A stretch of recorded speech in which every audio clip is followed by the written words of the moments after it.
Enough! I'm just an unwanted child anyway. A young girl screams with all her might, longing for her mother's true love. What is a family really? As I ponder this eternal question, I hold the crying girl in my arms. My name is Emily. I became pregnant for the first time at 32. My husband Kenneth is 35 and has a child from a previous marriage. This is my first marriage, but Kenneth's second. He has a daughter with his ex-wife, Rosie. Rosie's infidelity was the cause of the divorce. Kenneth wanted to take his daughter, but she, only 2 at the time, adamantly refused to leave Rosie. Reluctantly, Kenneth let her go, as Rosie promised to take care of her. 5 years after the divorce, Kenneth still pays child support, but has never seen his daughter. I met Kenneth 4 years ago. We married a year after dating, and soon conceived. I'd be lying if I said I wasn't concerned about Rosie's child, but I harbored no negative thoughts. Instead, I felt sorry for Kenneth, unable to see his child. Before my pregnancy, I hadn't thought much about children. However, carrying a new life made me realize the pain of being separated from one's child. The mere thought of being apart from a newborn is terrifying. Maybe I'm slowly gaining a sense of parenthood. One day, while walking with Kenneth after a prenatal checkup, he suddenly exclaimed, "Ah!" he exclaimed. In front of us was a couple, arms linked. "Wow, long time no see," the woman said to Kenneth. "You too. Wait, isn't Stephanie with you?" I recognized the name. This woman was Kenneth's ex-wife, and Stephanie, their daughter. Despite living in the same city, their encounter left me speechless. Stephanie? Isn't she at home? She seemed indifferent about her daughter, out on a date with a man, possibly her boyfriend or husband. What's with that tone? You should know where your child is. She's in elementary school. She can stay home alone. She's only a first grader. Alone at home? Don't meddle in other people's business. Stephanie is my daughter. Sure. Keep paying the child support, okay? Hey! Ignoring an angry Kenneth, she and the man quickly left. A few days later, while shopping alone, I saw a familiar woman approaching. Perfect timing. I was about to go to your house. Here, take this. She thrust a young girl with a school bag in front of me. Her daughter, Kenneth's Stephanie. She must have learned her address through Kenneth. What I thought was coincidence wasn't. I'll be away for a while. Can you look after her? Wait a minute. Before I could respond, she disappeared. How fast? Left with Stephanie, I suggested. Let's go home. I couldn't leave her there. She was expressionless, silent, and immobile. Finally looking at me. I know I might not be perfect, but please take good care of me, she said politely. A first grader? Really? Confused, I let her roam. I'm so sorry. I gave Rosie a piece of my mind. Kenneth apologized when he returned from work. It's okay. We can't leave a small child alone. I understand. It's unclear what Stephanie thought of her father, but she quietly read her book. A very well-behaved, quiet girl. That was her first impression. Odd for a first grader not to miss her mother after a few hours, yet she said nothing, until Kenneth got home. Want some snacks? Or, how about watching some anime? I tried to engage her. Don't worry about me. But all I got was, do you enjoy school? What's your favorite food? When I asked. Nothing in particular, she simply replied. Eventually, we both fell silent. It was incredibly awkward. That woman, she's off on a week-long trip with her new boyfriend, not even thinking about where to leave the child. It's just terrible. How did she handle these situations before?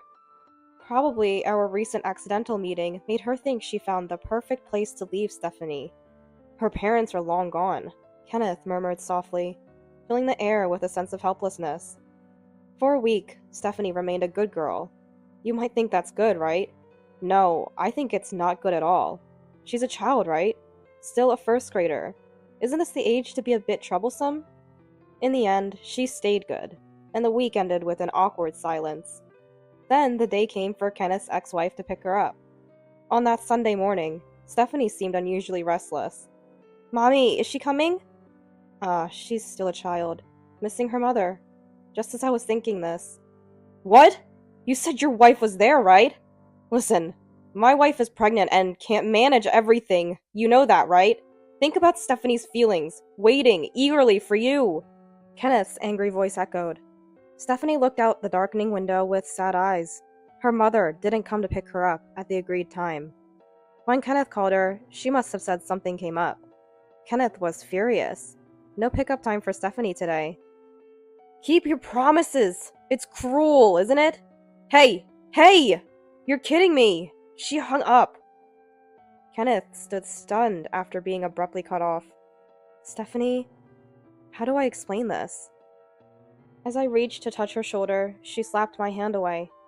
Stephanie? It's fine. What? It's fine! I'm just an unwanted child anyway. Stephanie, wait. Mommy always does this. Always choosing men over me. Always coming home late. Never cooking. Always just fast food from the grocery store. Just bread for school trips. Never coming to classroom observations. And she won't come to the upcoming sports day either. Stephanie. Tears overflowed her eyes. Am I unwanted? Am I just a nuisance to Mommy? I kept my promise. I was good. But Mommy. Stephanie. Unable to hear more, I hugged her tightly. At that moment, he probably couldn't hold back anymore. Stephanie burst into tears. She must have been holding back all this while, believing that being good would make her mother care. There were no unnatural injuries or shabby clothes on Stephanie. Her mother provided care, in a sense. But what a young child needs most is love. A tight hug, a gentle stroke on the head, to be told, I love you, you're precious. That's what she never received from her mother. Stephanie! Kenneth couldn't help but embrace her too. Dad. Their relationship had been awkward all week. A father and daughter, connected by blood, looking alike, but between them lay a thick wall, built over the long months of not being able to meet.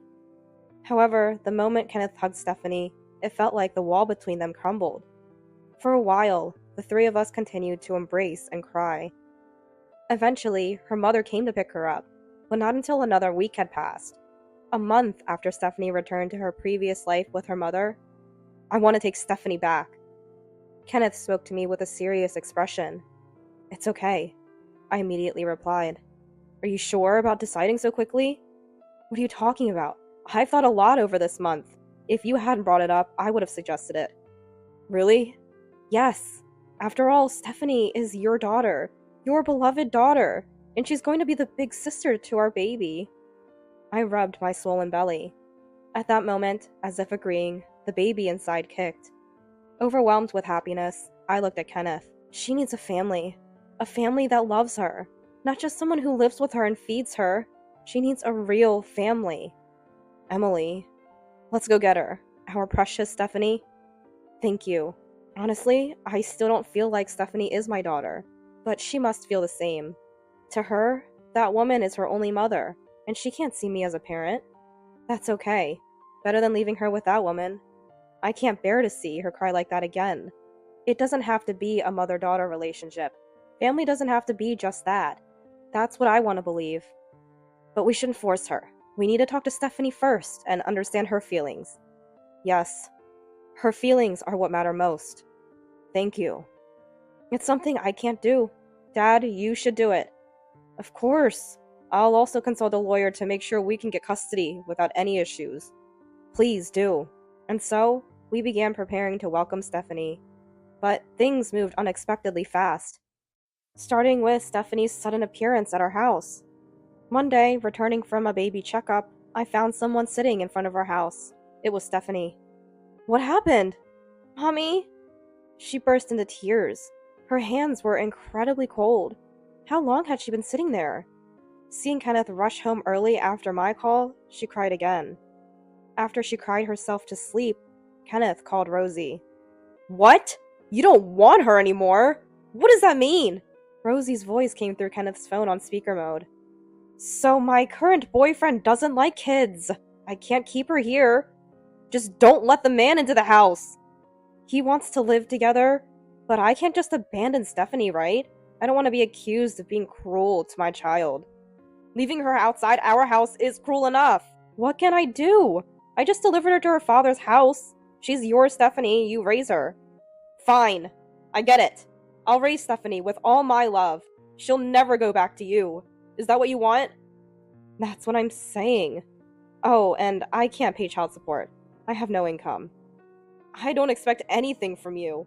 I'll see a lawyer tomorrow to start the process of changing custody, so make sure you cooperate. Okay. My boyfriend is calling. Bye. With a flippant reply, she ended the call. A long silence followed, broken only by Kenneth's deep sigh. I'm sorry. Don't apologize to me. Right, I'll check on Stephanie. Please, stay with her. Emily? Yes? Thank you. I returned Kenneth's tired smile with my own. I didn't know what would happen, but just like the child in my belly, I was determined to protect Stephanie, too. That decision, however, didn't make the sudden start of parenting easy. I hate this! I don't want it! I won't eat it! Don't talk to me! The complete opposite of her previous visit, Stephanie was now a difficult child. Probably due to the anxiety of being away from her mother. She needed to vent her feelings. I endured patiently. You can't throw things just because you hate them. Everything has life. You won't grow if you don't eat. You can't communicate if you just keep to yourself. Tell me about yourself, Stephanie. Gradually, as I continued to interact without faltering, her attitude began to change. As my due date approached and I was rubbing my growing belly, Stephanie hesitantly came closer. Seeming curious about my belly, I asked her, Do you want to touch it? Can I? Of course. Just gently. Yes! With blushing cheeks, Stephanie gently touched my belly. At that moment, ah! The baby kicked. It's saying it can't wait to play with you. Did it kick because I touched? Is the baby mad at me? No, not at all. It's saying it's excited to have you as a big sister. Big sister? Yes, Stephanie, you are this baby's big sister. Really? I'm a big sister! Although she wasn't blood related to me, she indeed was the baby's big sister. That thought felt strange to both of us, and we shared a smile.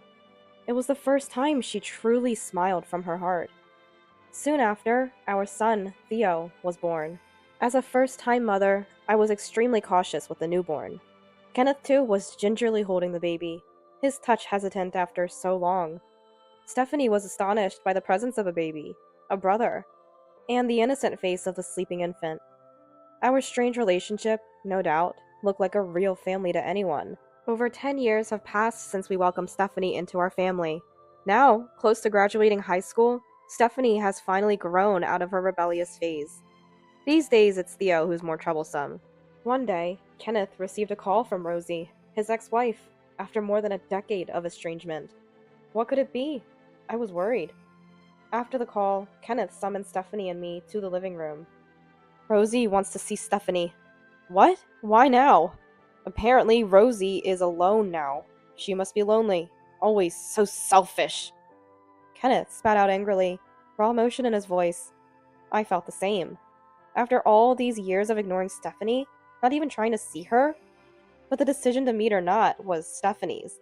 Kenneth and I looked at her. Stephanie, it's your decision. To Kenneth's question. I want to see Mommy, she said.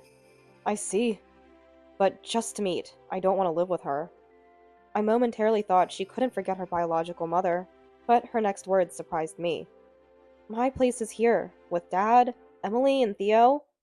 Here. Only. Stephanie. But still, Mommy is Mommy. Please understand my desire to see her. Of course. She has grown up, become an adult. I was moved to tears by her ability to express her feelings so clearly. Stephanie calls me by my name. I'd be lying if I said it didn't bother me, but I don't wish for her to call me anything else. In any form, we are a family. That was enough for me. And then, Stephanie went to meet Rosie. She planned to stay for a few days during the long weekend. I was worried. What if meeting Rosie made her feel that she preferred her real mother? What if she wanted to live with her? I had no right to stop her, but I feared Stephanie might get hurt. My only wish was that she wouldn't be hurt, or end up in tears. But Stephanie came back to our house. She returned the same day, even though she was supposed to stay over. What happened? Kenneth and I were surprised. She told us, I met Mommy. We talked about a lot. Her conversation with Rosie went like this. You've grown so much. Well, it's been over 10 years. What will you do after graduating high school? I'm going to college. Wow. Then you'll get a good job, won't you? I've decided what I want to do, and I'll work hard to achieve it. Amazing. Just like my daughter. Stephanie gave a wry smile, but Rosie didn't notice. You must have been uncomfortable living with a woman who's not your real parent. That's not true. Emily was very kind. The packed lunches for school trips were delicious. We even ran in the parents' relay at the sports day. She always came to classroom observations. It must be nice to have so much free time. Rosie laughed mockingly, and Stephanie couldn't overlook it. That's not fair. You never did anything for me. Mommy was very busy. You weren't working, were you? Well, I managed the child support from Dad. Huh? That stopped when you went to live with Dad. I've been struggling. And now I don't have a boyfriend, so I'm totally out of money. But if you live with me, it'll be fine. Huh? If you take up part-time jobs, we'll manage. You can work hard, right? What are you saying? I'm not living with you. Stephanie said with quiet anger. I came today to put an end to things. I've always wanted to tell you something. What is it? Thank you for raising me until elementary school. So you're going to repay the favor? Wait, listen to the whole story. And thank you for leaving me with Dad and Emily. They loved me very much. Emily gave me the love you never did. An overflowing love. That? Rosie was speechless, her body rigid. Family can be formed without blood ties. That's what I learned. My family is only those people. Mommy is mommy, but not family. I wanted to say goodbye properly. Goodbye, Mommy. I won't see you again. Wait! What about my life? That's not my concern. Find another boyfriend? Sorry, I'm really sorry. If you resent me for the past, I apologize. So, no need to apologize. I don't resent you. I'm thankful for letting me meet my current family. So that? Stephanie shook off Rosie's begging arms, smiled again, and said, Goodbye. So, she parted from her mother. Is that okay? Yes, I intended to do that from the start. I won't meet her again. Didn't I say? My place is here. My family is everyone here. Dad, Theo, and Mom. Huh? I was momentarily confused by what she called me. Surprised, Stephanie. Making a funny face, she said with a laugh. What did you just say? Mommy is Mommy. Dad is Dad. Theo is my brother. And Emily is Mom. Right? Her cheeks flushed with a shy blush. Mom, Stephanie repeated, and I couldn't hold back anymore. Stephanie!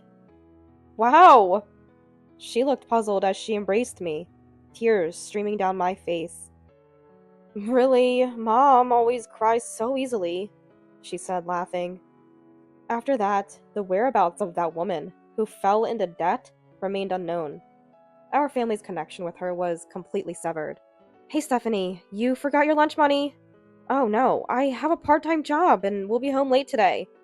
Call me when you get to the station. I'll come pick you up. No need for that. It is necessary. It's dangerous. Alright, I understand. You worry too much. What kind of mom wouldn't worry about her daughter? Stephanie, now a university student, seems busy, but happy with her student life. Her constant smiles make me happy too. I'm off then, Mom! She waves as she leaves.